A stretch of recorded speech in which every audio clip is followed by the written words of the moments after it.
All right. All right, Paul, stand by. We have Congressman Mike Quigley on the phone. Congressman, are you with us? I am. Thank you.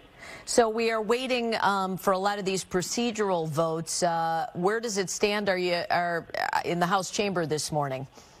Well, going back, they're called procedural votes, but it's best to describe them as delaying tactics. A motion to adjourn isn't something you normally do unless you just want to delay things, because everybody's going to vote to keep the House open. And then another motion, the response is a motion to table. So what you're basically seeing is stalling tactics. We would anticipate if this continues, it'll be more of the same. But if not, it'll be an hour of debate on the rule for how we proceed, and then 6 hours of debate on impeachment itself. I wouldn't expect an impeachment vote till around dinner time in Chicago, or perhaps later. If the delaying tactics continue, who knows, late into the night.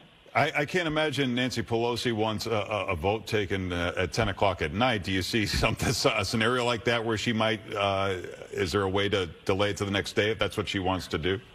No, I think it's going to happen today.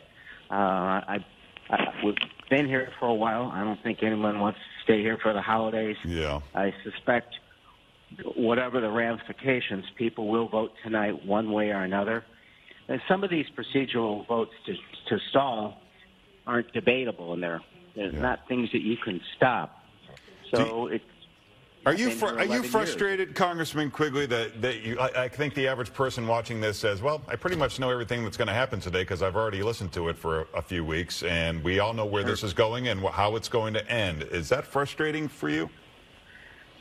I guess it is, but democracy isn't always pretty. The Constitution is given us certain structures to work around. The rest of it's complicated and nuanced. But it's very important. So I ask folks to be patient, watch, ask questions, and because this is as important a vote as we'll have in our lifetime. It's only happened twice in my lifetime. This is the second time. So I ask folks to stay tuned and watch. It's not always pretty. It's often complicated, but it affects your lives in many ways. Have you talked to any other members of Congress who might be, thinking of, I have a district that might be mostly Republican and I'm the Democratic representative, and they might be weighing whether or not they should vote for impeachment? No, I've witnessed that for the last 6 months. I think what's striking is that you will see when this vote takes place that the vast majority of Democrats in close districts who could arguably put themselves at political peril by voting for impeachment, they're going to vote yes. It's disappointing because, as you say, talking to my colleagues, I've talked to my Republican colleagues. Many of them are equally upset with the president's actions, but frankly, the best way to put it is they're putting party above what they think is right. So I do think you're going to see the majority of Democrats who are in tough districts vote for impeachment, and I think you'll see no Republicans do the same thing, vote their conscience despite the political ramifications. In this partisan nation that we live in now, you're never going to see 80% impeachment approval. The polls show 50%, maybe a little bit less than that. Does that surprise you? Did you think at the end of this it would going to be higher than that?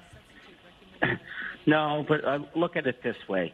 The president said during his election that he thought he could shoot somebody and his base would stay with him. I think that's true for some of my colleagues on the floor here, that they feel that way. But most elections are decided by 5 or 6% of the people in the middle. And I do think this issue resonates with them. I do think the needle has moved, and it will have ramifications. President Trump won the Electoral College because of 3 states primarily, Michigan, Wisconsin, and Pennsylvania, he won those 3 states by a total of 78,000 votes. So I never thought that by doing this, we'd get to 75, 80%. But I didn't think it was as important as moving the needle in the middle. And it wasn't nearly as important as holding the president accountable, principally because this call to the Ukrainian president took place the day after Special Counsel Mueller testified before Congress. So I felt that regardless of the results and how it reacted to the vast majority of Americans, it was the right thing to do. So when we talked to Darren LaHood earlier, who said, you know, what is in this transcript that is so condemning? He said, I want you to do us a favor. And the argument is he just wants to investigate corruption, which has been a problem in the Ukraine.